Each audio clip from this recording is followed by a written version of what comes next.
Okay, so it's 7 p.m. Eastern Standard Time, and What was that? What just happened? Listen, dude, no matter how hard you try to make something perfect, it's just bullshit. It's just bullshit. And that's what happens. This is my life, and this is what happens. So it was totally my fault. I will own that.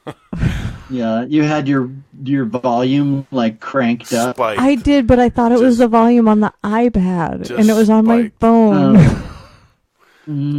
Just spike. So that'll happen. It's 7 p.m. Time for another episode of Shop Talk. We got a lot of stuff to get through today. Daytona is right around the corner for any of us who live in the Great White North of the United States. Yeah, how's that been treating you? Did you get that nor'easter or whatever the hell it was? That blanket of hell? We just missed it, but back where Heather's from, they got hammered. Her mother even called one time not too long ago. Yesterday she called, and they have 12 to 16 inches about to get dumped on them tomorrow. And I'm like, no, thank you. Nope. No, thank you. The skiing and the beautiful nature that goes along with all that does not pay off for... Hard pass. Yep. Hard pass. Hard pass. Nope. So a lot of cool stuff. We're going to have Dave Perewitz. When do you guys leave for Daytona? Not soon enough.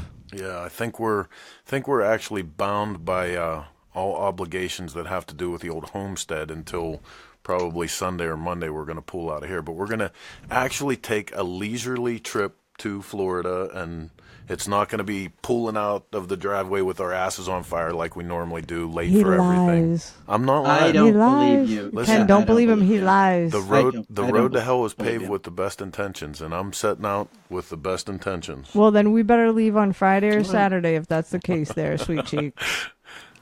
Oh, God.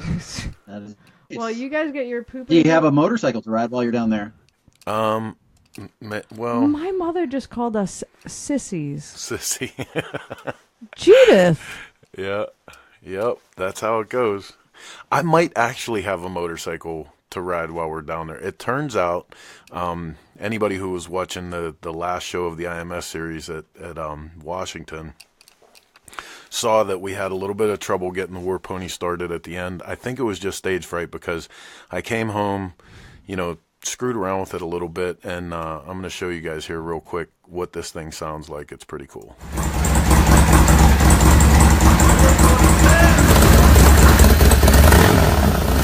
How fast I think it spools up here. Like, I could not be happy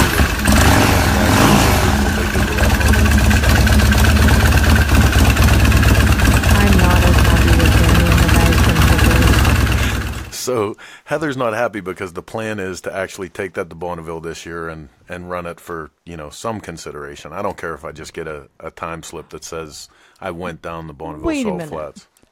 When we initially were going to redo the War Pony, this was going to be our cool little runaround scoot, kind of in between Chopper and Meme and Pepe, Meme and Pepe. Oh, Jesus Christ. But, well, listen. But now it's like... It's stupid fast, 145 horsepower, set up for racing. Where the hell does a little runaround town scoot come in there? I got screwed again. I'm already thinking about, like, Baker Drivetrain has that thing in Sturgis at the drag strip, and, Yeah, again, I got screwed. Hey, see. Mr. Ramsey. Oh, right on. Will's in the house. You should be writing your tech article, not watching this fine program. Hey, wait a minute, though. We can actually, through the marvels of video and all things technology today, we can actually go and check in with Will, because if you guys don't know, Will Ramsey from Faith Forgotten Choppers, super, super intelligent guy, has been our senior tech editor for years and years in the magazine, always brings some of the best shit to the pages of Cycle Source, and he's got some cool stuff coming up, so let's take 2 seconds and check in with Will about what he's working on. Hey Chris, Ken, how you guys doing? Cool. It's that time of year again. Spring, we're busy. Faith Forgotten Shoppers is loaded with bikes right now. The service department's banging with the weather getting nice, and we are getting ready for Daytona. I'm finishing up a bunch of frames, and we've got 3 or 4 commissioned builds on the list. So right now this is looking like a really good year, and real excited about the way things are going. Staying busy, but can't forget about our tech articles, our readers at Cycle Source, always trying to pay it forward, always trying to teach something new. So few days ago, I was cutting transmission plates, 5-speed transmission plates, and I had the head of the mill kicked over at 16 degrees. Now this is a process, we have CNC capabilities, we do that, but we always like to stay close to the manual machines too, so it's a lot of fun to work with these. We're always encouraging people that are coming in and learning and working with us to start with the manual machines, learn the manual machines, and when you start moving the head around on a machine or even just working with a mill, the most important thing is precision, and precision doesn't happen if the mill's not square. So this month I'm writing a tech article on how to trim the head of the mill into the table and how to set up your vise and trim that in straight. Keeping everything square, everything straight, keep your precision on point, parts come out straight, everything comes out nice. It's a basic concept, but it's real important, so check that out this month in Cycle Source. I'll be finishing up the tech article tonight and sending it over to Chris, so you guys have fun. Come see us in Daytona. We'll be down there for the Cycle Source show on Wednesday. There you go. And we'll be at Willie's Tropical Tattoo on Thursday for the Chopper Show. So come check us out. We'll be there. Hope to see you all there. Take it easy. So before you go any further, the reason I almost spit my coffee out is because I know Will's writing process. Yeah, and as just you gonna said talk that, about it. he posted online, Heather, I'm naked. So that listen, means Will look is at the, deep into the writing process. Look at what you've done to Ken. He's so puzzled right now. See? So Will has a process for him to clear his brain and actually write his tech articles because he puts so much of a demand on himself. He actually strips down completely naked and sits in a room naked and writes. And I just told the whole world that. But it's funny because wow. Yeah, he'll send messages to Heather and say, "Hey, I'm writing right now. I'm totally naked," which I should maybe be upset about because Weird. you're my wife. Yeah, seriously. What's going on there? It'd be a little weirder if he sent it to you, though, Chris. Right? I don't know. Well, he'll tell me too. I mean, but you and I would spend a lot of time naked, Chris. That would be. Whew. I've had to learn to write while I'm driving down the road. I know. You know what's funny is my son. He has this terrible English teacher this year, and he hates writing. I don't know why, but he hates it, and so he's been using this voice to text thing. So they don't even have to type anymore. They can just speak into their computers and not even do. I couldn't do it that way. I'm not that fluid in my thoughts. Like there's something about like actually tapping out the words that does something. But what is funny is he was writing tonight. He was all pissed off about having to write something he was writing. He was like, "Hey, do you have to cite all your sources in every article that you write?" And I was like, "Come on, I'm writing for a second-rate chopper magazine." Oh. And he's like, real nice. Oh, yeah, real nice. And he's like, "Oh yeah, that's right." So is he a good writer, Ken? Because I find that both of my children who do not particularly care for writing are both exceptional writers. Yeah. Yeah, I think he's just tortured. I think it's like one of those things where it's just like so painful for him because he wants it just right, that it's just painful. Whereas my daughter just spouts off the BS like I do, where it's like, yeah, Amelia's pretty good at that too. She can lay it down like Chris. All right. Well, listen. Let's before we get into the second half hour and we start going through guests and stuff. Let's take a little look at the news. What's going on in the world of motorcycles this week? I'm going to start off with some news from Indian. Indian is announcing the Wrench Scout Bobber build-off. Kind of pretty cool, but at the same time, I sort of feel bad because this. Don't you get the impression that this kind of steps on Lichter's deal a little bit this year? Because it. Well, I'm saying this is 100. This is 100% calculated. Really? If it's not, then I would be amazed. Yeah, this is 100% calculated. Who billed for passion? That's total BS. Lichter should sue. I mean, no, there won't be any suing. But I would guarantee you that there is something out there going on about that. Somebody's got to be having a conversation, right? Yeah, somebody's having a conversation, and not only that, I think Indian is hoping that maybe one of these builders, and this could be the case, And maybe that's is going the to be thing we don't taking know. one of those, that we don't know behind the curtain or whatever, that one of these builders is already in, and they've already got a scout, and anyway. Yeah, it could be. I mean, given Indian's relationship with the Buffalo chip and everything, I could see there being a backline to this. I really could. So, I don't, gosh, do I want to say this? So I'm curious. There's a few names on there that I know that are judges, right? The people that are judges of that. Mm-hmm. And I don't know. It seems like there are people that Indian associates with, like the Roland Sands thing, I get, even the Jeff Holt, or is it Jordan? No, it's Jordan Mustagny. Sorry. I don't know if I guess I get that. He's the editor of a magazine. Like, I get the combination there. And the Sacha thing, but I mean, there's so many builders that they associate with, whether it's Arlen Ness, Corey Ness, like right. Well, so I wonder if they're trying to like relate to younger builders, like that's why they have kind of the younger influencers. They're generation influencers, Ken. I don't like that word. I really Me don't either, but that's what they are. Because influencers wear dumb hats and try too hard. Listen, what I can tell you super hard. What I can tell you is the credit needs to go to Indian Motorcycles, because right from the beginning, their mission statement is there was a time when building custom motorcycles came with zero promise of fame and of fortune. Instead, it was purely about the love of chopping, welding, and grinding on sheet metal, and the satisfaction of creating one of a kind work of rolling art.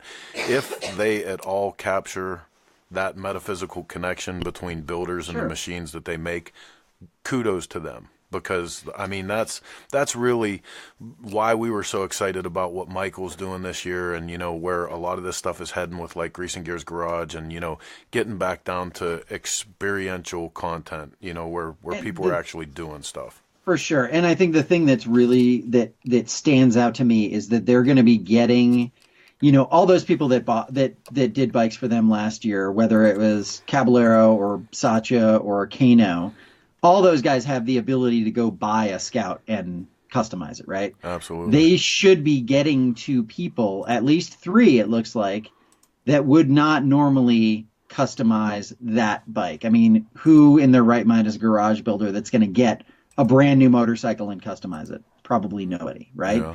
So I think that's really cool that they're going to get to these pockets of people, but I can almost guarantee you that it's going to be very much about, social media presence, etc., and less about how many bikes you've built and your talent.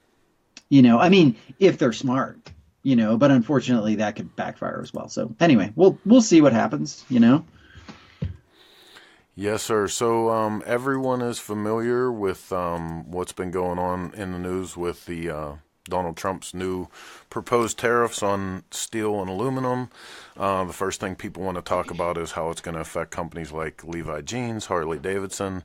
But there has actually been a rebuttal from Harley Davidson. Have you heard about this in the news, that Harley Davidson came back and spoke on what they feel the condition that'll be? Harley Davidson says retaliatory tariffs will have a significant impact on sales. So the question mark that everybody seems to have about what will this actually do, and I've seen reports of, less than 1%, the impact that this is going to have from speculators in Washington. Harley Davidson directly comes back and says, no, this is something that'll really, really give us a significant impact. So if you look at that number that I sent over to you, I think I sent a screen grab, didn't I? Mm-hmm. Yeah, I sent a screen grab to you. So it was like NEMAC or something. God damn it. Let me just go to my desktop real quick so I can look at it. So it says it's what, 35,000 or something, and that's Europe, the Middle East, and Africa. So whatever it is. EMAC or EMEA or whatever it is. Yeah. And so that's 35,000 motorcycles. Even if 30,000 of those are going to Europe, which maybe they are. I don't know. I mean, that could be a big number, right? I mean, that's a lot of motorcycles. That could be, so I think it's interesting to see what actually happens. But just talking to guys like, I was talking to Ryan Boyd the other day. I'm like, hey, what's up? He's like, man, aluminum prices just went through the roof. I'm like, yeah, bummer for you guys, right? So, I mean, even guys that are building, and like Will, I'm sure that affects him. I'm sure that affects fabricators, when that stuff starts to kind of stumble and then things get dicey. It can affect craftsmen, and what they've been charging, people out there have been charging, $40 for a whatever, a doodad. Now I've got to charge 45 or 50, or they're making less money. And listen, I mean, seriously, dude, nothing's even happened yet. So if the prices of anything are fluctuating, it's fluctuating purely on speculation right now. And that's 100%. horseshit. And the second load of horseshit in that whole thing is the fact that we would put anything above American jobs, because if people in this country don't have the money to buy things, to go to work and provide for their families, that's the beginning of everything that fuels our market. Yeah. And my heart goes out to anybody in Harley Davidson that would be impacted by new tariffs, but it was once upon a time those same tariffs saved that company. You know what I mean? The government stepped in under Reagan and saved that company with this kind of interaction, and that's the same thing that has to happen when you consider the implications that long term and totally big picture and maybe even Big Brother. But when you think about what could happen to our country under a weak condition in the steel industry, a weak condition in aluminum, I don't think it's worth what they're citing as a 1.9% effect on a global market. I don't think that's worth it. Well, and Will Ramsey chimed in, and he says one of the most important political decisions for manufacturing and the middle class. Don Bashline also brought to light that Harley Davidson is building a factory in Thailand, so they're going to get that whammy too. Will only buys American-made raw materials. These tariffs will eventually bring the price of domestic steel down. I can't agree with you more, Will. I mean, long term. I would hope so. It will. It should benefit the American people. Hopefully it will bring more industry back to America. And anybody especially going coming back from to, a steel town. Going back to what Ken was saying about how it affects craftsmen. I mean, half the time you're buying products that you might think are American made, and you end up with the quality of steel that you can absolutely tell. And if you talk to builders and fabricators across the country, when you get a piece of steel in your hand and you start cutting, grinding, chopping on it, putting threads on it, doing things with it, welding with it, you can tell when you have a piece of steel that's made outside of this country just for the reaction it has to tooling. You know what I mean? Mm-hmm. So maybe those are the kind of things that we could see change in too, because man, I'll tell you what, just in my last build, I got a hold of a bunch of stuff that ended up in the can because when I was trying to work with it, it was garbage, Mm-hmm. Well, even as simple as the metal we use for our trophies, I just paid our guy to cut our trophies for Daytona, and the sheet, I think he got 16 gauge this time. Yeah. And it was like $30 more expensive than the 14 gauge he bought last time. Yeah. I don't know. I might be crazy, man, but I'll pay that $30. Oh, absolutely. I mean? Like I will, because I mean, and it's easy for me to say that because I come from Pittsburgh, Pennsylvania. You know what I Sure. mean? I see the results of the up and down of the steel industry right here firsthand, right outside my door. It's happening. Mm-hmm. So it's easy for me to get emotionally and I think invested. the intention is good, and I think that time's going to tell, what's going to happen, and who knows what's really going to happen. I mean, that's the Absolutely. right now it's just talk, but I thought that it was interesting that Harley Davidson immediately got embroiled in it, because there were people saying, well, we're gonna tariff the stuff that you guys want to sell the most, or export the most. That's whatever. It's just a pissing match. It's politics. Is. Being It jackasses. It doesn't matter what side of the aisle you sit on. Politicians are jackasses no matter where you go. Amen. Oh man, so we got a couple more minutes here. We can talk about some Daytona events. Obviously, one of the big ones we all hit every Thursday, Bike Weekend, Biketoberfest, Willie's Chopper Time. March 15th opens up at 11. Roadside Marty's going to be on here later on with us, and Chopper Time is never disappointing. We're actually going to be doing our first live remote. Are we? I think so. I think cool. we're going to work that out. We're going to be inside or outside? No, or outside, man. We're going to go raw. It's going to be so loud. We're going to have to be like this so people can hear us. It will be its own episode of That Shit Crazy News. But that's awesome because we can have people just pop in. Like, we have the ability to have like 30 guests inside of an hour there. It'd be sick, Jesus right? Christ, you're just making my head hurt. Oh my! Try living with them, Ken. Just try it. And then are you gonna blur out the boobies behind us, or what's gonna happen? No boobies. Yeah. No. Okay. So real quick, while I have it in front of me, let's do a quick list of some of the sponsors that have signed on for this year for Willys. Yeah. Just because I have it. Speed King Racing, Bulletproof Designs, Blackwater Guns, Turner's Cycles, Dustin's Barbecue, Buck's Gun Rack, the Big Rick and the Troublemakers, Bling Cycles, Twisted Tea, A1 Cycles, Edge at the Smokeout Rally. We've got Black Brand, Hot Leathers has come on board with a jacket and a vest. Yeah. First Manufacturing Company. Who else do we have? Blah, blah, blah, blah. Ricky Bongos is sending a box of parts. We have S100. We have Biker's Choice. And... Twin Power, excuse me. And Lucas. And Lucas Oil, yes, thank you. They should be doing stuff, as well as I believe LaPera is going to give away a seat. Haven't heard any communication back yet from him about that, but they should be able to give away a seat. And on another note, I'm going to be doing registration this year, I guess, so please be kind and patient. Please. Oh, man, I am so sorry. There's one new sponsor at Willys this year that I got to give a shout out to. Let me see if I can show you guys the logo on this thing. Very familiar for anybody of the Generation X and Y that came up through the motocross ranks. Fox Racing is now doing a suspension for the rear of your FXR. And they've signed on to give a pair of these away to one lucky winner at Willie's show. I actually have the pair that we're giving away in my hands right now. So thanks to Fox Racing. That's awesome. Looks like a pretty good product, too. I got to tell you, you would expect this from a manufacturer like Fox, but, real well built. We're going to be testing a set of these in Bonneville when we get there this year also. So we'll let you know how that goes. And every time I say Bonneville, she punches me in the kidney. Has she been there? No. I want to go to Bonneville. I just don't. Oh, it's great. I do. It is actually on my bucket list. I just really didn't want to go and watch Chris race.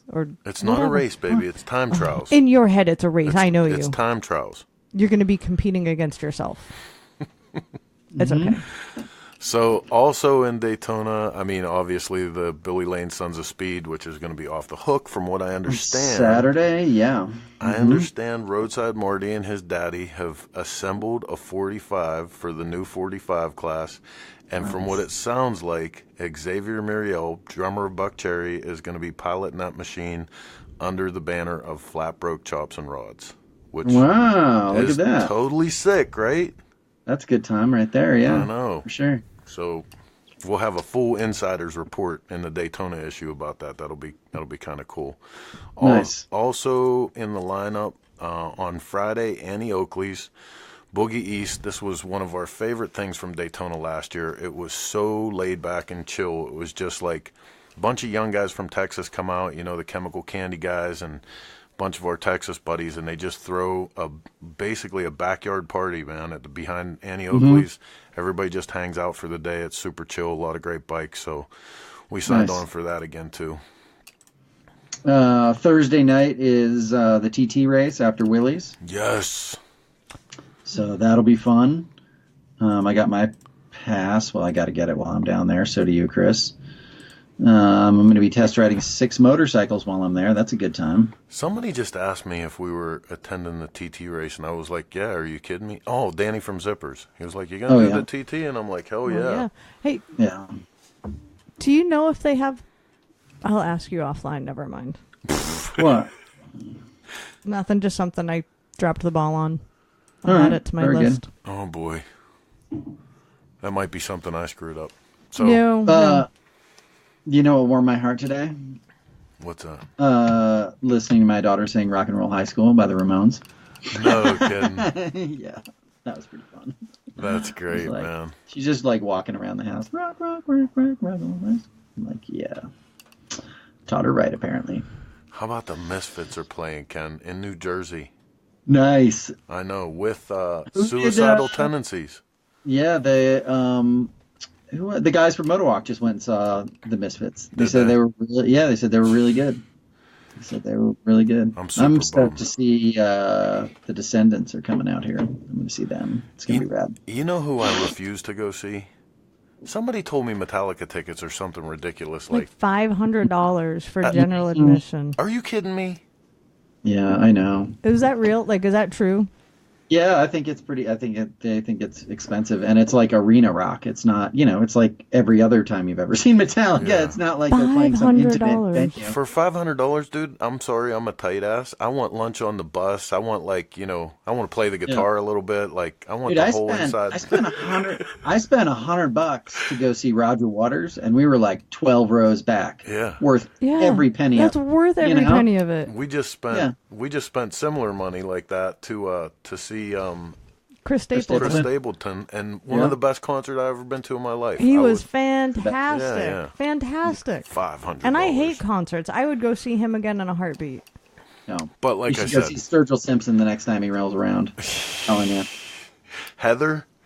Yeah. I have to admit, I don't know who Sturgill Simpson is. Go ahead. What the? I kind of live under a rock. Sorry. You like country music, right? Like real country music. If you like Chris Stapleton. Yeah. Him and Sturgill Simpson are buddies. You gotta listen. Oh, right on. Oh, right. Yeah, I would dig so good. So good. Yeah, I like the Stevie Ray Vaughan inspired, like not like straight up like Roy Rogers country, but no. This is like he's got a whole psychedelic country album. I'm telling you, you got to check it out. Psychedelic country. Dude, it's I don't like so country good. rock. It's so good. I'm telling you. All right. Anyway, go ahead. How are we doing on Facebook? Because we're getting ready to go to our first guest. Yeah. Robert Dubois says, Big Ken. Ditch is here. Nice. Anthony Cantarella is here. Will Ramsey, just so you know, Gina Woods is volunteering to let you tell her whenever you're naked. She'll be your go-to person. Ew. That's wrong on so many levels. Come on. You had it at like PG-13, and then it just went. Missy says I need to get my own bike. And Will says we need to build another one, which I'm totally down for. That's what's up. That's what's up. That's because I just asked Will about a frame. So he's like, hey, yeah, you need to build another one. Pat Jansen doesn't know who Sturgill Simpson is either. What's up, Pat? Hello, Patrick. He was just on Joe Rogan today. Like, yeah, he's kind of a big. He won the Grammy for Best Country Album last year. Anyway. Ken, Chris makes me work in a basement with no windows like 100 hours a week. Yeah. So all you get to breathe is dog farts all day. I know. Have you've met Nugget? Okay, so listen, let's go to our first guest. He needs very little introduction. World-class builder and an original OG from back in the day. Let's see if I can get him on the phone real quick.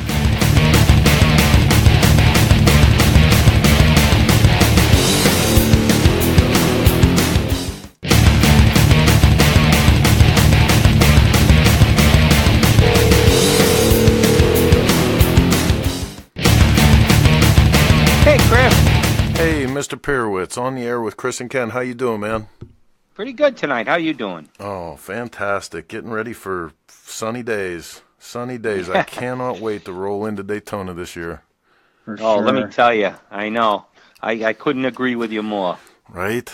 It was a long, hard winter. I don't understand what happens, but some of them are just like sometimes you breeze through winter, you're on the other side, and you're like, wow, it's already Daytona again. This is one of those years where I'm going to be crawling across the Florida-Georgia line.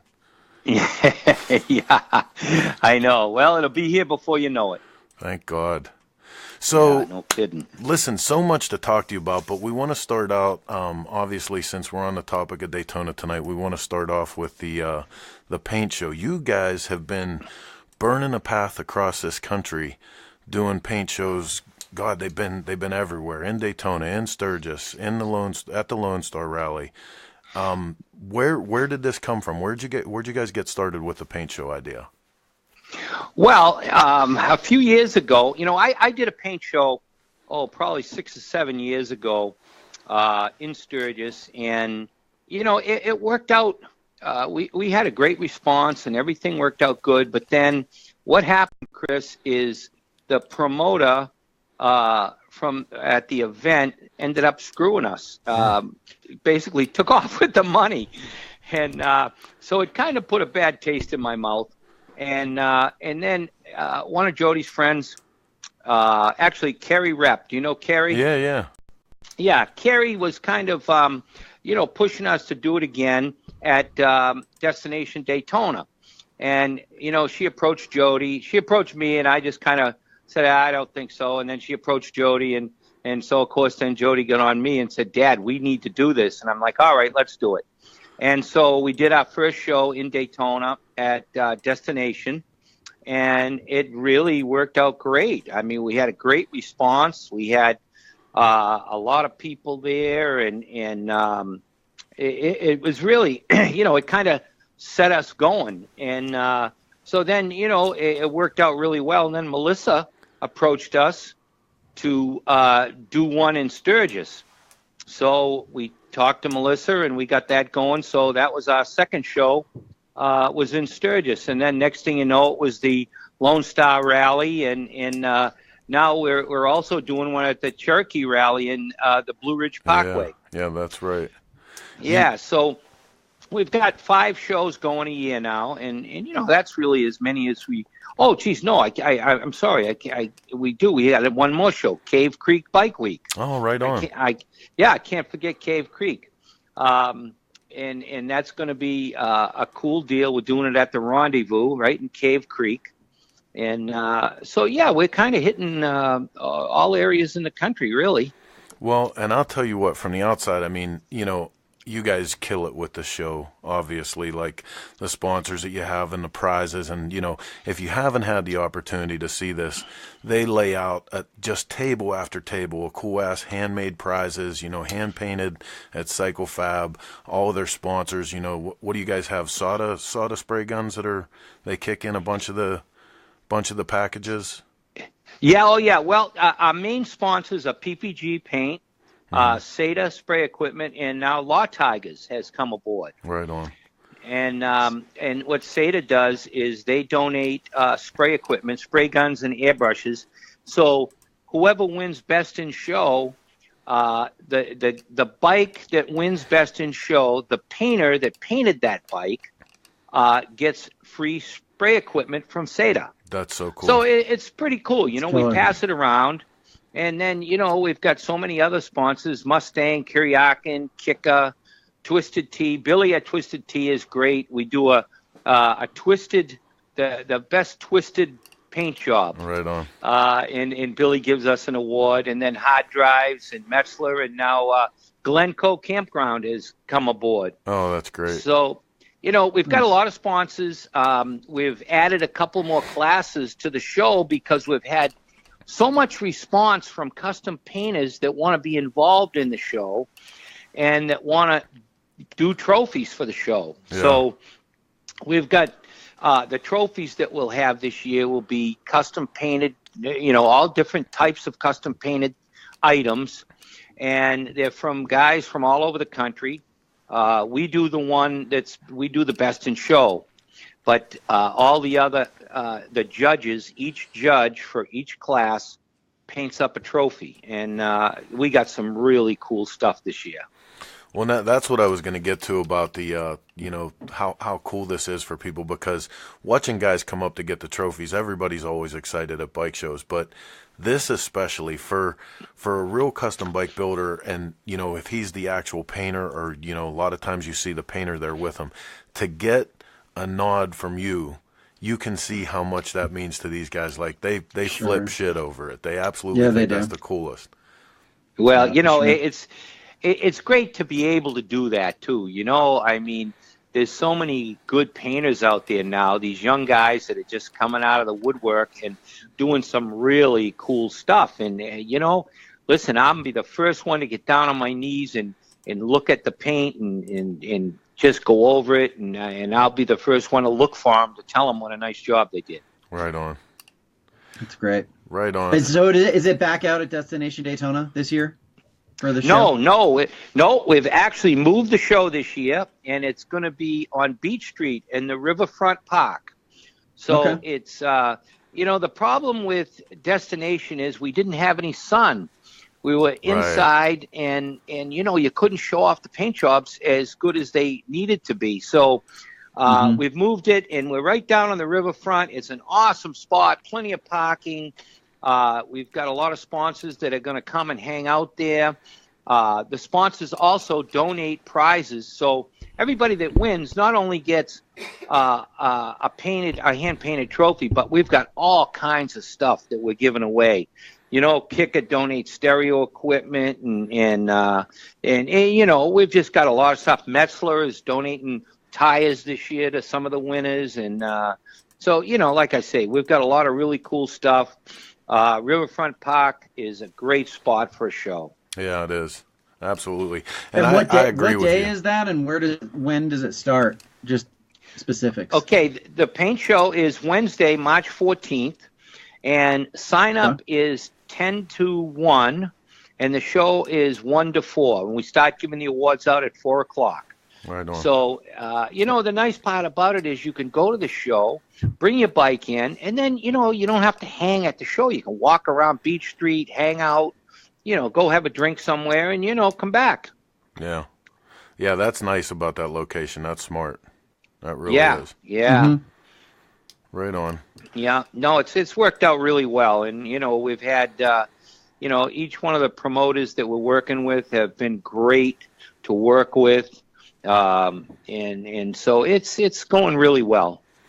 So, and the whole other side of Perewitz Cycle Fabrication, I have a picture up right now of you and Jody giving out awards, I think at the Lone Star Paint Show. But man, talk about how Jody has just, like, over the last several years, she has really come into her own as far as what she's done with the race bike, man. Like, super, super proud of her. Yeah, I mean, I couldn't be more proud of her. Land speed racing is something that, we have no background whatsoever in racing, and we just got into it because Jody wanted to. We all wanted to go to Bonneville, and we said, well, we can't go to Bonneville without a bike, so we built a bike. Right on. And we had a lot of help from great people, around the country, friends of mine that gave us really good advice. And we went to Bonneville. Jody holds 18 land speed records and one world land speed record. She's officially the first woman in history to go over 200 on an American bike. So it's it's a pretty impressive deal. That's and insane. That's insane. Yeah, and she just came out of nowhere. And I have told you before in private conversation that when she first showed up there, because Ken too, we've been to Bonneville a million times, and you see a lot of people that'll come out to Bonneville and you wonder what they're ever really going to do if they're just there, because you get a lot of PR and notability for showing up. But man, I'll tell you what, if there were any doubters out there, she sure over the years she has sure proved them all wrong. For sure. Yeah. Yep. Well, I've probably told you the story about the first time we were in Bonneville, and Dennis Manning grabbed me aside and gave me the pep talk. He says, hey, listen, you guys come out here. It's the first time out, your high profile deal, and everybody's watching, and I don't want any showing off. And if I don't think that she's capable of riding this bike, she's not going to be, she won't be riding it, and I'm going to be watching her. And he gave me the whole pep talk, and I said, hey, no problem. We're going to take it slow, believe me. And that's just what we did. We took it slow, and everything worked out great. Yeah. So Ken, I was lucky enough. Last year, I got to spend some time with Dave over the winter, and stopped by one day, and we just had a great day of conversation. It was leading up to the Donnie Smith show, and I wanted to get some history about, Donnie and Arlen and the whole thing, and how like these guys really set down the roadmap for custom shows. They were some of the first guys, and I was super, super lucky to just spend a day talking with Dave about, the origin of the custom bikes that these guys are so well known for now. You know Sure. what I mean? But I was so surprised to like hear similar stories of how a lot of us, travel around with a couple bucks for gas and, throw everything we have in the back of a van, man. Like that's what they were doing, Yeah. Oh, yeah. Yeah, I mean, it was no different, I mean, we never had any money, and you couldn't go buy all the parts you can buy today. We had to make everything, and it was a whole different situation, there was no such thing as a bike builder, you were just a biker. That was it. A bike builder? What the heck's a bike builder, Mm-hmm. A lot different than now. Yeah, right. Yeah.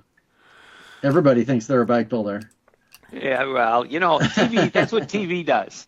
TV makes it look easy, everybody can do it, but unfortunately it doesn't quite work that way. And, and it's not, it's a tough industry, if you look back and you see how many guys are still in it.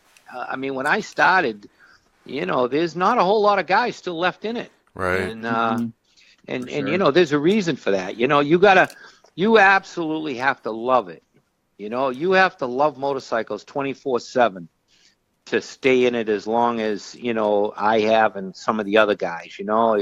If you don't really love what you're doing, then, because, none of us are getting rich. So, I think that's a thing that's always given me respect for you and, and driven me to follow what you're doing, because I see you like the whole way through, all the biker build off stuff, and you've built motorcycles for, giant companies and rock stars and all the stuff that you've done, but you still like you'll show up to something like Willie's with a trophy, and you participate on that same ground level, you know what I mean? And like I've always had such mad respect for that you're so well grounded in what you do. Well, I'm just another guy that loves motorcycles. That's it, Right on. Yeah. And I mean, I see it, everybody, I talk to everybody, and, I don't have any problem, but, it really annoys me when I see some of these guys that were on TV and, they treat me great, but I see how they treat other people, and it's like, hey, come on, man, we're all here for the same thing. Yeah. Yep. For sure.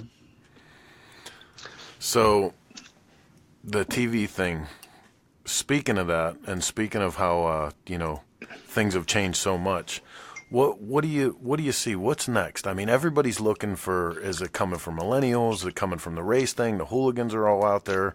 It seems like everybody's searching for their identity right now. And somebody who's seen, several decades now, you've seen this thing through with your career and styles of motorcycling. What's next? Where do we go? Well, that's a pretty popular question. I've been asked that 1,000 times, and I think that,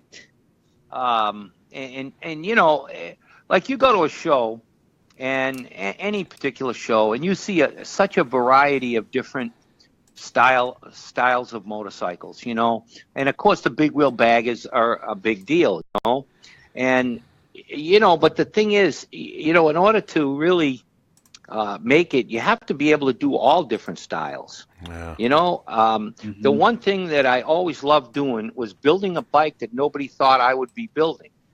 Yeah. Show up on a bike and like, wow, what's Perewitz doing on that bike? It doesn't look like something I built. I always love to do that. But as far as what's coming, performance-oriented baggers, I think is a current trend that seems to be gaining a lot of speed. FXRs, without a doubt. Yeah, FXRs are really coming back strong. And then, other than that, there's a little bit of everything. Bob antiques, retro stuff. Not too much on the pro street level. there's still a lot of those out there, and there's a lot of nice ones. But they haven't really made a big surge back like a lot of the other stuff has. But I guess stuff that's rideable, stuff that's more practical, is I think is going to be the most popular style, whichever it is. Right on. And what do you like building? I like building old stuff. We've done lots of restorations in the last 10 years, a lot of them. I like FXR stuff. I love FXR. So we got 2 or 3 of them we're building now. In fact, I'm thrashing, trying to get one finished up for Daytona that Jody's going to be riding. And then we've got another one that we're building, an FXR that'll be done for Sturgis. In fact, Jody's going to ride that one to Sturgis this year. And then I've got what I do have is a couple of old Ironhead Sportster diggers. Nice. Old Nest style diggers that I'm redoing for guys that wanna they wanna have a bike that looked like something their dad had when they were kids. I just had a picture up of one of your archive images where you're working on a molded frame. It looks very well like it could be Ironhead Sportster with some gold leafing on the molded area of the neck. And yeah. Man, I love that stuff. Every once in a while, I do too. We'll roll across a almost perfect condition frame and tank set that somebody just had squirreled away. And dude, it's like finding gold. Oh yeah. It's funny. I'll tell you a funny story. I know a guy, a local guy, is an old friend of mine. And he, back in probably 1976 or 77, I'd say 76, Alan Ness made him a single loop, one-off Sportster frame. And so he's got the frame, Ness Springer, rear fender, and all the parts that Alan made at that time for that particular, for a digger. The guy ended up trading Alan a toolbox for all that stuff. Wow. And the guy still got it in his attic. He never used it. It's all brand new stuff. Oh. Yeah, and I've been after him. I've been after him for probably the last 5 or 6 years. Every time I see him, I say, Frank, I want to buy all that stuff from you. And he says, I know. He says, I says, you're never going to do anything with it. He says, I know I won't, but I'll let you know. I'll let you. You'll get it. You'll get it. So, but like you say, there's a lot of that stuff squirreled away. Oh yeah, man. Yeah, absolutely. Sure. So Heather is kicking me under the table. I'd be remiss if I didn't mention Jody's actually racing. She's racing at Sons of Speed. Yes, she is. She's racing at Sons of Speed. She's racing a 1919 Harley. Right on. And she's really excited. She went down to North Carolina about back in January, I think. She went to North Carolina, and Curtis Venerable, who's our friend, and he owns the bike, and Jody's going to be a rider for Curtis, and Curtis rented a track, so she went down and practiced. First time she was ever on an old flat track bike with no brakes and no transmission. So she loved it. She practiced for a couple days down there, and so she's anxious to get to Daytona and ride in Billy's race. Nice. And then also, she's doing the Cannonball this year. Yeah. Oh, wow. Yeah. She's riding a 1926 JD on the Cannonball, so she's pretty excited about that. Yeah, Jody's no joke. She's going for the history books, man. I guess so. Jeez. That's for real. Yeah. That's for real. Yeah. Yeah, I mean that Cannonball is something, boy. I'll tell you, that takes a lot, to ride on one of those old bikes. 4,000 miles. It's Portland, Maine to Portland, Oregon. Wow. Yeah. So when I was at your shop last time, I got to grab a quick picture, and in this picture, there's 4 different shop signs from Cycle Fab. What period of time does that span? Well, the first sign was 1975 to 1979. That was in my first store. And then my next store was 1980 1980. Let me see. That one was 1980 to 1992, and then the next sign was 92 to 03. And then there was another sign that I had in between that was a lit up, one of those old lit up signs, which is really cool. And so I just, and it's crazy because I never planned on saving those. I just happened to have them in the basement and never did anything with them. And, I'm so glad I did now. That's one of the greatest things about visiting guys like you is, you might not realize the stuff that you stack up in the corner, hang up on the wall, and, it's part of time going by, just like, I have here in the office. But for somebody like me to come in and look at, he has a library of covers over the years and, just cool? pictures and different shots and places they went and stuff that they did. And like, you could spend a whole day there just fishing through stuff. Yeah. Yeah, it's great to have all that cool stuff. It's just, half the battle is having a place big enough to display it all. That's the problem. Right on. Mm-hmm. So coming up this week, also we have a little thing to add in here: the Vanson's Women's Motor Mouth. This is something you guys are involved in too. Jody. No, I don't think. Okay, yeah, Jody might be. Okay, tell me about it. She didn't even tell me. Okay. She doesn't tell me. So, Vanson Leathers, a vehicle human experience, influential stories of women in motorsports and beyond. Join us for a night of life-changing road trips, lessons behind the wheel, handlebars, and surprising adventures. Featuring Jody Perewitz, Landspeed Louise, Ann Noeth. Yeah. No, okay, yes. That's at the museum. Yeah, March 8th, 7 p.m., $15 for members, $20 for non-members. You can check them out for more information. We got the link up here. You can check it out on our thing. But, yeah, it sounds like a pretty cool collection of real women who do real stuff Vanson Leathers is putting on. Yeah, no, I didn't actually know that Vanson Leather was in charge of that. No, but yes, I did know about that. That's that will be a very cool deal. That will be a very cool deal. Do you know Landspeed Louise? I don't. Oh, she's a character, let me tell you. Right on. Yeah, she was. There's another one. When we first went to Bonneville, she kind of looked at us like, yeah, right, okay, whatever. You know what I mean? Yeah. Yep. But she kind of looked again. So, what are you guys doing this year for Donnie Smith? So right after Daytona, we're all loading up and getting ready for the Donnie Smith show. Yeah, well, we got I've actually, Chris, this is the first time ever that I've been ahead of schedule on trophies. Really? Painted trophies. I've got Willie's trophy all made. Willie's Tropical Tattoo show, which is an awesome show. It's one of my favorite shows anywhere. And Willie's such a great guy. All the people that are there, I love seeing everybody. And so we give a Perewitz Paint Award at Willie's show. So I've got that award all done. And then, of course, the Best in Show at the Perewitz Paint Show award is all done. And I'm just finishing up tomorrow the award for the Donnie Smith show. Right for on. the Perewitz Paint Award at Donnie Smith show. So, yeah, we'll be doing good. And then the next set of awards I got to do is for Cave Creek. You got to teach me about this getting ahead thing someday. Let me tell you, I'm not one to teach you because I'm usually not. But, buddy, I don't know what it was. I get used to.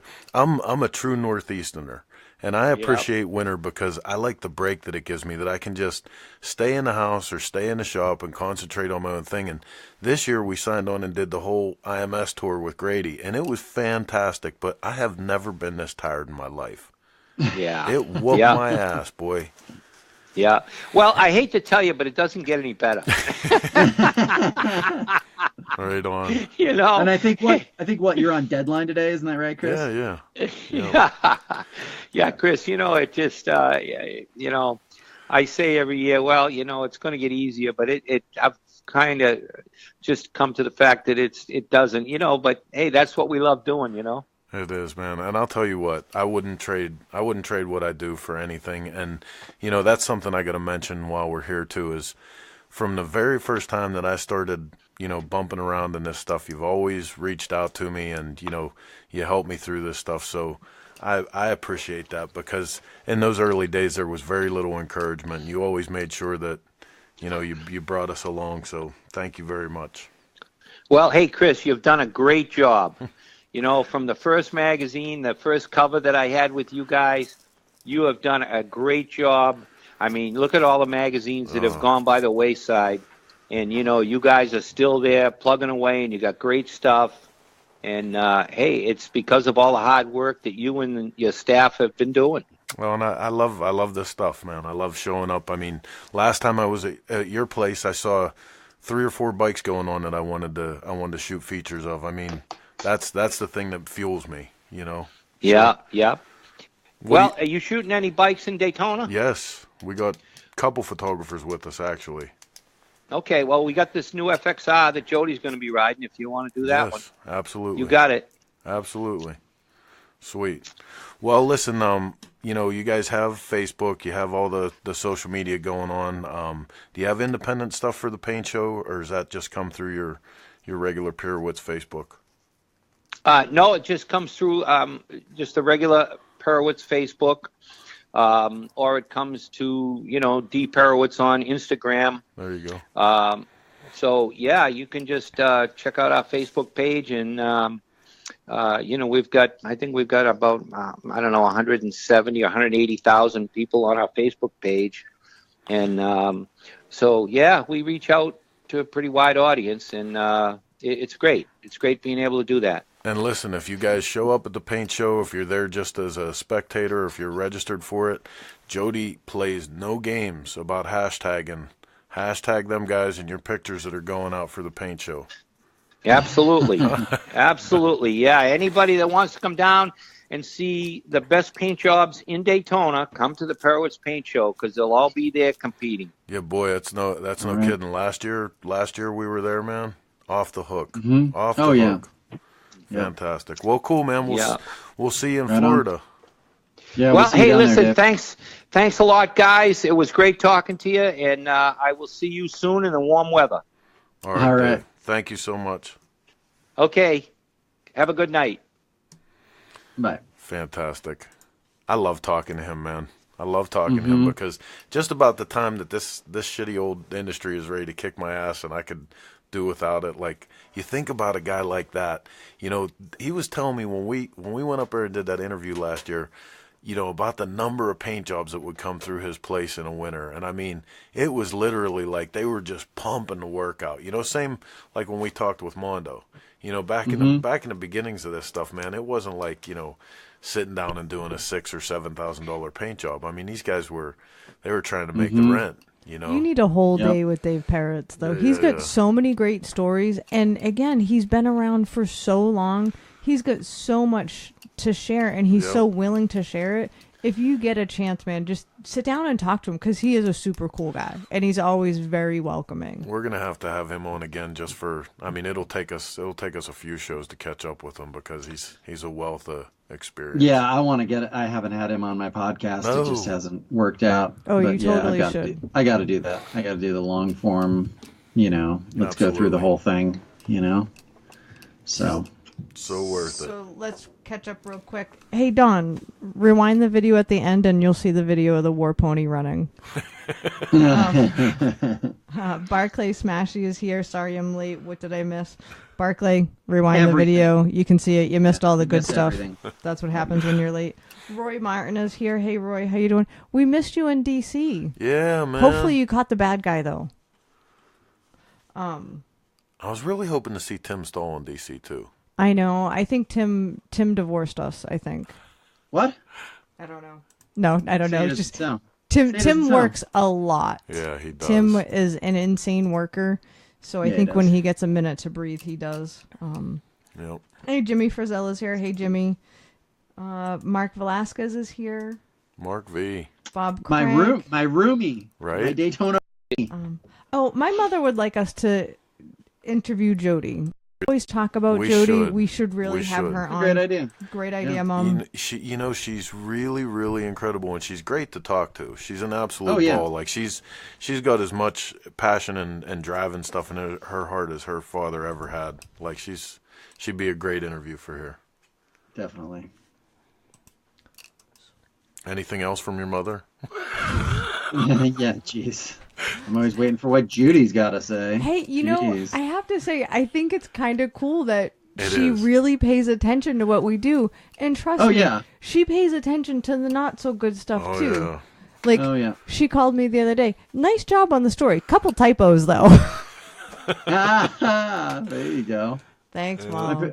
Yeah, I'm pretty confident that none of my relations have ever read an article nor watched anything that I've ever done. No, man, she really She really reads- does. That's cool. She really That's does. cool, man. She gives me hell That's when cool. Heather doesn't get to write enough, which is, I mean, going back to what we try to do Nepotism. for a successful magazine is to have, Gotta have variety. a wide voice. Yeah, man. And I mean, Dude, it used to be all you, though. Remember? I mean, I remember that was one of the first things I told you. I was like, when I don't think it was like in Bonneville necessarily the first time that we met, but I think you were like asking me like, hey, what else do I need? And I was like, not write every article. And you're like, I can't afford to pay anybody. Like, what the hell am I supposed to dude, do? you busted me on that, and so did Marge. Yeah. Shadow, like, Oh, yeah. in a Yeah. group of people, like somebody introduced me to her, and she was like, "Oh, Chris Callan, I know you. You're the guy that writes all his own articles." And I was just like, "Oh my god," because, dude, I was so broke I couldn't even pay to be broke. You know what I Yeah. mean? I know, man. And like, The line is, you were so broke you couldn't even pay attention. yeah, That's the line. I was even more broke than that. But anyway, Who else do we have coming on tonight? Or news? well, hey, Yeah, let's The news we got. I think we're almost through the news. There's one that's kind of a batshit crazy news. Maybe. Because, I don't know if it's batshit crazy. well, just recently, the news obviously is that the American Chopper is back on the air, and the first episode aired, and we're going to get to that after a bit. But saw this come through, one of our news feeds, that American Chopper star Paul Tuttle files for bankruptcy. And there's like crazy details in there. Yeah. Like he said he's got a few $100s worth of guns, and he had to have a $2,000 medical procedure or whatever. Like, he also listed so 3 weird. cars, 4 dogs, and 1 old desktop as part of his assets. What kind of dogs? Yeah. I don't know. From Yeah. his feed, it looks like mastiffs of some sort. Crazy. Those are considered assets? I would think So, they're a I liability think- based on how much you have to feed them. Yeah, no kidding. I think it's a publicity stunt. I mean, I think it's Do probably you? legit. Do Oh, you? yeah. Come on. It's a little too coincidental that OCC is just restarting and that's happening. I mean, I don't doubt that it's happening, but I think it's oddly timed. Yeah. Well, I'll tell you one cool thing. Perhaps. We got to be pretty close with Evan Favaro over the IMS performances, and man, like seeing him there, and obviously Rick, and that was really cool. It was really cool. Like, I'm still not so sure about the bikes, and I don't like Paul's kid as much as I could like Paul, but watching some of the young guys in there doing their thing and seeing it back again, it was good. It was good because that was good for custom motorcycling. The one thing I will say is, you may not like their bikes, but Evan, again, Speakeasy Motors, he's also their lead fabricator. Yeah. That kid's fab skills He are got crazy mad, good. He's mad so talent. talented. Yep. And even though he may not completely dig the style he's fabricating for them, you can see the craftsmanship, Yep. which I do think is great, that his craftsmanship shows through despite it not being his. His forte, yeah. Cup of tea. Yeah. Excuse me. So let's see if we can do this phone. That phone thing went pretty smooth this time. I was Weird. surprised. Let's see if we can do it again. Okay. You do that. I love Roadside. When you get the blues, a jumpy rhythm makes you feel so fine. It'll take all your trouble from your We're worried probably going mind. to get in Get a trouble rhythm. from Facebook about this, When you Yeah. get but it's not my For sure. music. What's taking, brother? Roadside Marty, you were on the air with Chris and Ken. How you doing, baby? And Heather. And Heather. Man, I'm doing phenomenal, brother. So. And hello, Chris, Heather, and Ken. It's good to hear your voices. What's up, man? So for those of you that don't know, we've been all hour long, we've been talking with Dave Perewitz, and we've been talking about all of us have been commenting about the Willie's show, and it's coming like a runaway truck at the Willie's Chopper Time show. Roadside Marty, my brother, is the master of ceremonies. Again. What do you think? You ready for Florida? He's in Florida. He lives there. Yeah. Well, technically, where's the place that you're actually from referred as? To me? Yeah. My part of Florida is called L.A., actually for Lower Alabama. There you go. That's what I was looking for. Hey, but you can't hate on any place that's referred to as the Emerald Coast. Absolutely. I mean, it's called the locals call it the Redneck Riviera, and I mean, you know, you're just as easy to see cowboy boots at the beach than you are flip flops. Right. I mean, my kind of place. It's awesome. My part of Florida is definitely a treasure. So listen, man, how many years you been with Willie now? How many years you been on that microphone as the master of ceremonies at Chopper Time? Oh God, brother, that's the years start running together and blending in. But I think, as best I can remember, I started coming to the show right around maybe Biketoberfest of 2000, and I think it was 02 or maybe Bike Week of 03. Willie asked me to, it was funny because, you know, I'd always show up and just hang out and, you know, have a good time. And every event, it kept just getting bigger and bigger. And one year he just walked up to me and he gave me a list of classes, you know, best pan, best shovel, shit like that. And he said, you know, hey, Roadside, why don't you pick which ones you think would win. So I did.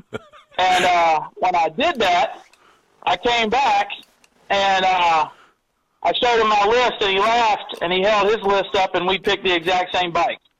Yeah. So he just laughed and said, congratulations, you're the judge now. Yeah, that sounds like Willie Jones' way of delegating. Hey, Roadside, how many trophies do they give out?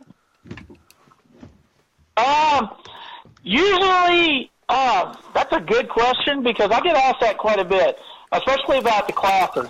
And honestly, it varies. Sometimes, I mean, over the years, we've gotten more classes and we've brought in more judges because, you know, people got pissed because I would say, you know, they'd say, well, how do you judge that bike show? And I told them, I judge that show in 10 minutes.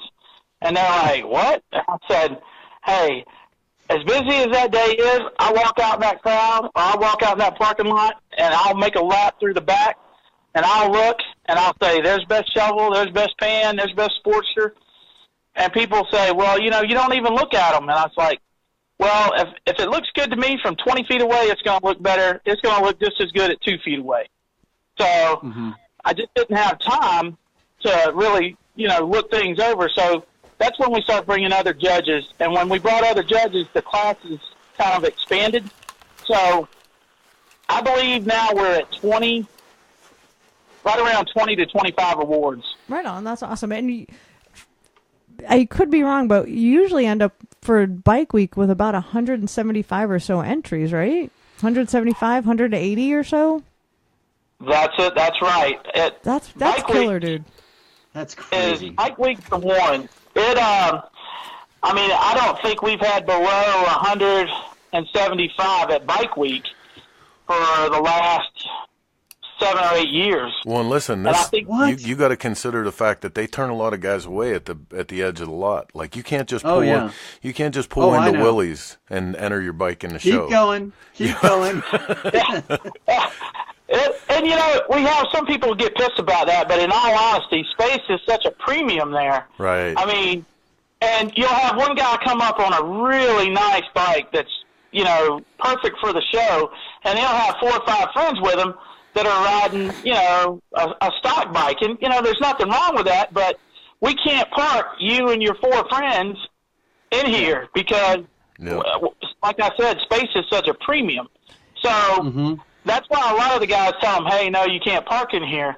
And another thing, and I don't want to get off subject, but it's something that I really want to express to people because we've been criticized about it before, and until somebody can put something on of that magnitude, they'll never understand this. But a lot of people complain about paying an entry fee, and I get that. It's a bike show. You know, it should be free. But Tell over them what the the money years, goes for. exactly. Over the years, it's gotten so big that we have to have police out in the median on US 1 for traffic control. That's $1,000 right there. 2 police officers for 4 hours. That's $1,000. We have to have an event permit from the city of Ormond Beach. That's $350. The Porta Johns. That's almost $850. We pay the bands. I think our total for the band allotment is like $1,500, or $1,000 or $1,500, and then we pay for. We have to give another permit to Volusia County. That's another $250. You mean Roadside? You mean the city and the county don't just, you know, because this is a charitable event and for the spirit of you guys bringing all these people together, they just don't roll out the red carpet and give you that shit? Maybe in a perfect world that would happen, but brother, you know as well as I do, everybody's got their hand out. Oh yeah. So, but real quick, not only does Willie have to pay for all of everything to happen that day, the police, the porta potties, everything else, but at the end of the day, he really does this for the veteran support organization. He supports those who fought for our right to do this. So that's what the money goes to. Willie doesn't pocket this money. Roadside doesn't pocket it. Well, Roadside might pocket a couple dollars of it. No, hot dog. Hey, shake down some vendors, you know. Yeah, that's off the like a record. T-shirt or 2 or something like that. But at the end of the day, that money goes to charity. So, excuse my language, don't bitch about $20. $20 is 2 beers down the road. I think a lot of people don't realize, you know, even the biggest shows. If you put together the biggest bike shows in Daytona, the number still doesn't come to the total of what you guys have. Oh man! Like if you put all the other bike shows together, I mean, you know, some of the shows probably get 40 bikes, 50 bikes, and there's got to be easily 10,000 people that walk across that parking lot in any any day of that show. There's no other bike show like it for sure. So, well, and one thing that we really pride ourselves on too is we've always had $2 beer and $1 soda and water, and everything from that goes to the Arnie Foundation, the Animal Rescue Network, and also all the girls who work the bars. They donate their tips to the Veterans Home there in Ormond Beach.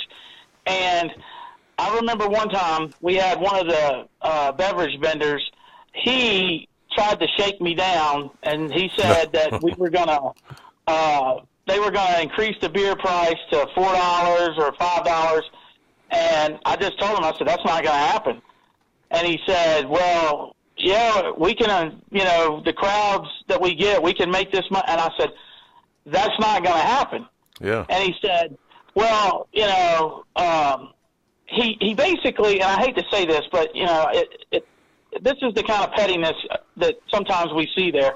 He tried to use the whole, he was from the American Legion, and, you know, how would it look if we were telling the veterans they couldn't do, and I said, stop right there.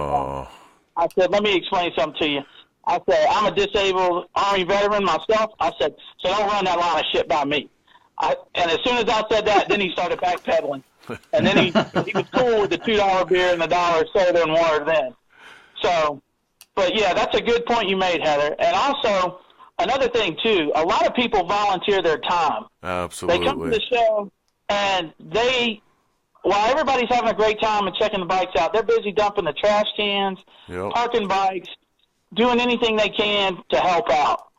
And that is one of the things that really makes Shopper Time the success that it is. Yep. And then at the end of it, if you're lucky enough to be one of the volunteers, everybody goes to a restaurant that I won't disclose here on the air because you don't want, 150 other people showing up, but everybody goes together like a family and has a meal together. You know what I mean? Absolutely. And like that's awesome, man. Like there's so much of this. Like you can look at this show and say, "Oh, that's the best show because it's old school and it's real and all that." Well, you know what? Being real is a job. You know what I mean? Like being real is real. Like you gotta set down what your parameters are and your values, man, and you gotta stick to shit. Props to all the guys that are involved with this show because for a long time, doing a show like Willie's doing there, it wasn't popular and it wasn't a fad. And right up the street, everybody was raking in $1 million for, all the craziness that was going on, and they just did regular kind of motorcycle entertainment for regular guys, and that's what they've always done. Mad props to them. One of the things that I've always really liked, and some people will complain about it, it's so busy, there's so many people, there's not enough room. Well, yeah, it is tight quarters, and other venues have said, Willie, bring your show here, we'll take care of you, Willie, we'll bring your show here, and he just says, well, then it's not Willie's Chopper Time. And he's right. He does it. You got to pay attention to the fact that the man's running a business there, too. Like, he would like people that come there on Thursday for the show maybe to come back and get a tattoo, because that's what they really do. Yeah. Exactly.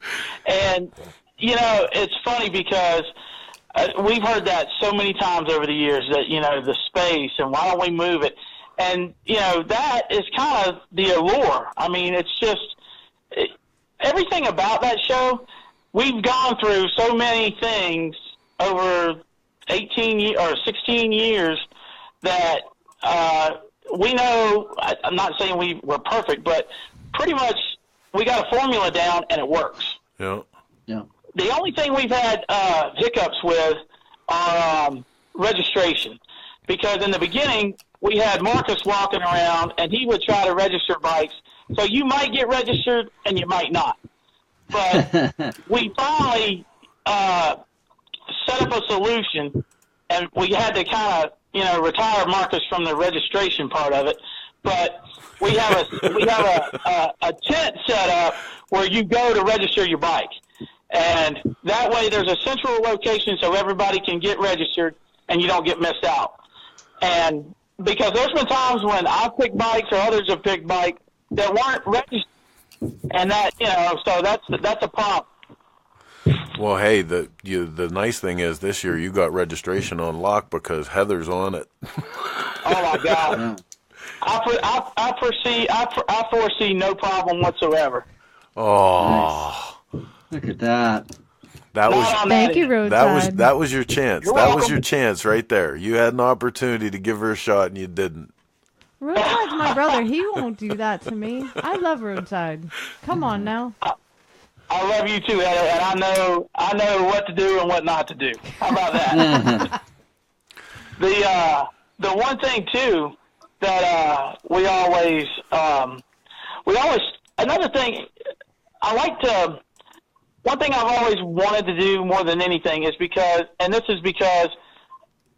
how can I put it? Guys come up to me and they tell me, man, I never thought I would win something here. And I love to hear that, because for a regular guy that works a 40-hour-a-week job, got a wife, kids, mortgage, car payments, all the usual bullshit that life throws at you, and he takes time to build something to bring to that show specifically, I like to make sure those guys get recognized. Absolutely. Mm-hmm. And when I hear a guy tell me that he spent a year or 2 years building a motorcycle just to bring to that show, man, that just makes that makes all that bullshit and all the hassle and all the fucking stress, it makes it worthwhile. Yep. One of my favorite things is, and I haven't been to as many as you, is I don't think I've ever seen a bike come in on a trailer. Nope. Never. Absolutely not. Right? Thank you. They all get ridden in. And I mean, yeah, that's one of my favorite things. It's a ride-in bike show.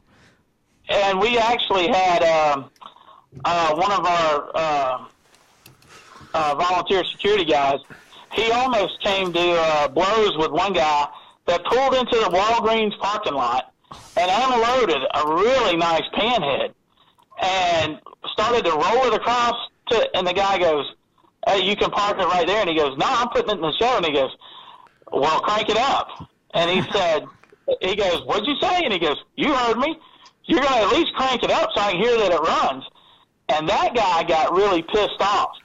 And I remember somebody come running up to me and they said, "Hey, you need to get over there by the Party World building. There's a problem."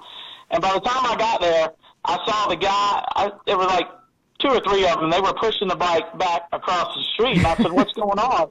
And they told me all that. And I just had to laugh because the guy who told him that was like this guy in his late 60s. Huh. And he just told him flat out, "You're not bringing that in here unless it runs." He said, "You can park it right here, but it's not going in the show." And, Jesus.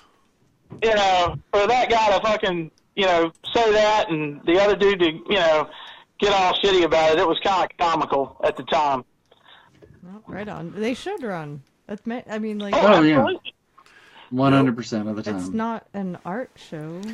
Well, we kind of joke that we give, you know, we kind of give preference to motorcycles that have nicks in the paint and, you know, blued exhaust and, you know, a little bit of rust on them, you know, a little bit of character. We give precedence to those bikes. Well, and I think that comes from, you know, the history of chopper time when those bikes, and those were, you know, we'll call them working man's bikes, when those bikes couldn't get recognition anywhere else in the city, you know, that show was taking care of those guys. So, well, and a quick side note too, a lot of people ask me how that show came to be, and I'm glad they do because I love to tell the story. Back in the beginning of Sucker Punch Sally's, Jeff Cochran and Donnie Lewis, 2 of the greatest guys in the industry, period. I mean, personal friends of mine that I can't say enough about.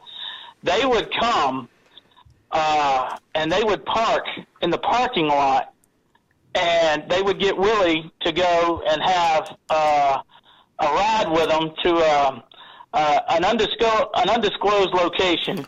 Lollipops. And they would, when they parked their bikes in the parking lot, people would literally pull in off the street to take a look at their bikes. Yeah. And, you know, Willie just kind of made an offhand comment that, you know, they should have a bike show with their bikes. And it just spread like wildfire. That was the beginning of Chopper Time. Yeah. Jeff Cochran, Donnie Lewis, and all the bikes that they had built for their customers on, when they would come, you know, 10 or 15 guys at a time and have those bikes parked out there, it would literally draw a crowd. Mm-hmm. Yep. Then I remember for years, those days. It was them and Adam Chandler set up across from them for a while, and yeah, and that's right, Ken. You had one of the original Sucker Punch bikes, didn't you, Ken? That Rigid Evo. Yeah. Yeah, I remember that bike. I liked it before you did the makeover. Don't get me wrong, the makeover. Yeah, you and Jeff nice. Both. That's all right. I believe it was flat black with like the work truck. And it had the photos I saw. It had some rockabilly chick with black hair. Is that what was that it?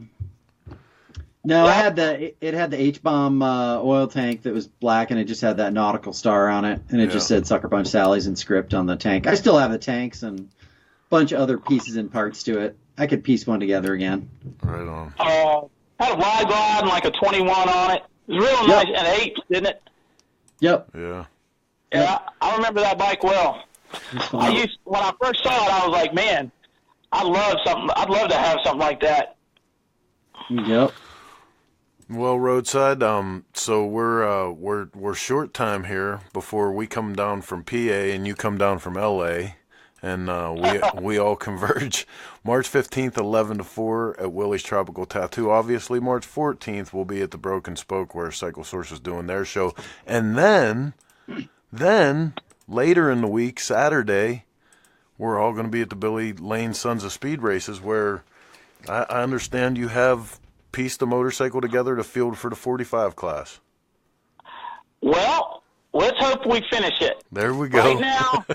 Right now, I'm waiting on some key parts to finish it up, and we're going to go strictly bare bones on this. No headlight, no tail light, just... I got the word that it doesn't need any of that stuff. Good, because I think going to be 3 oil lines, probably 3 wires total, one from the battery to the generator and one from the distributor to the coil, and then to a ground wire, and toggle switch to power, and hold on. Right on. Well, I did make the connection. If we are looking for a pilot, Xavier Muriel has his leathers and he's ready to go. Does that guy know how to ride a motorcycle? He's just fucking around. He's riding them old ones, so it's time for him to step up.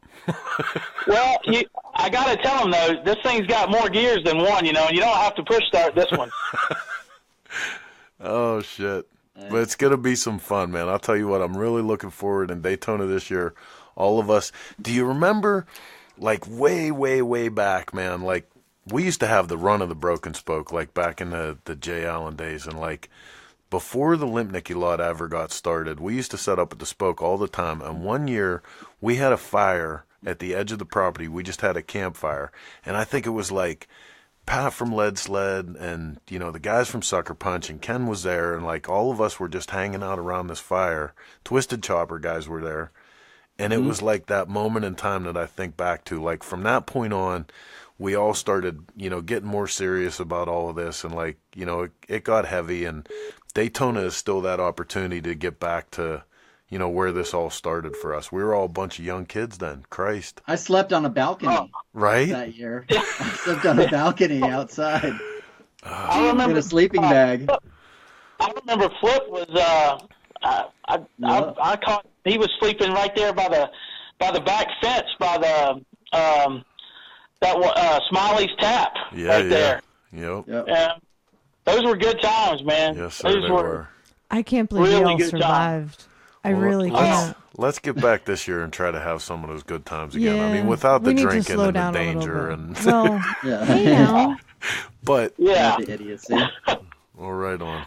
Well, cool, brother. I love you, man. I'll see you shortly here in Daytona Beach, and give our best to the family.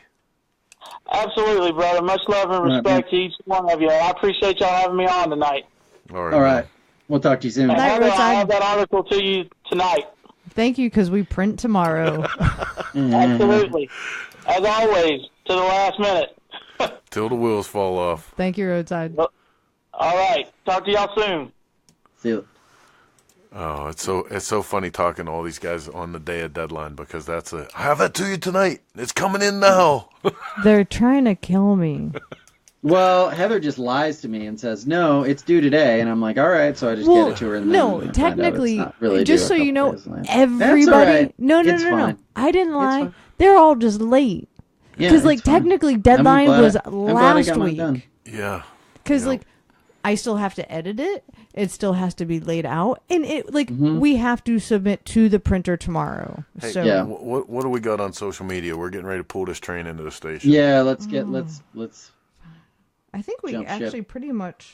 We got everybody? I think so. I don't know. It says we have 65 comments, but it's only showing me like a dozen. So okay, well, if we didn't get to you on this show, we're going to be coming back to you. Looks like live from Willie's Chopper Time. Dude, you said that so good. I've been trying to work my way back to a 90s strip club DJ. Oh, you can do it. Go ahead. I want to do it. Where it's like, we're going to have a rock and roll time out of Willie's good Lord, I'm going to cut your throat. God. I had to say it. You son of a So Biscuity and Monkey, I will slit your throat. You say that again. all right, so the next time you hear from us, we're going to be pumping probably the same 90 minutes of all the bullshit we can fit, but we'll be doing it live from Willie's Chopper Time. That means the show is going to switch to Thursday, yeah. Time to be determined. Yeah, TBD. TBD. Or TBA. Should you do 2 shows next week in case Thursdays? Now I'm going to slit your throat. Yeah. Make me talk like that. We could just do it live Tuesday night. We'll both be in Daytona. Oh, that'll be fun. Good Lord. No, that would be really cool because then Ken can see. You know, it would be kind of cool. Maybe we should.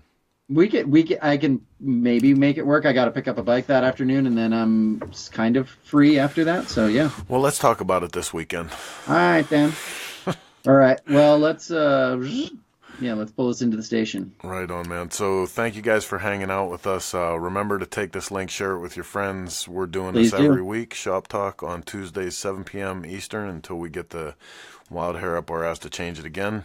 Until next week, live from Daytona, I'm Chris. And I'm Ken. And we're out. We're out.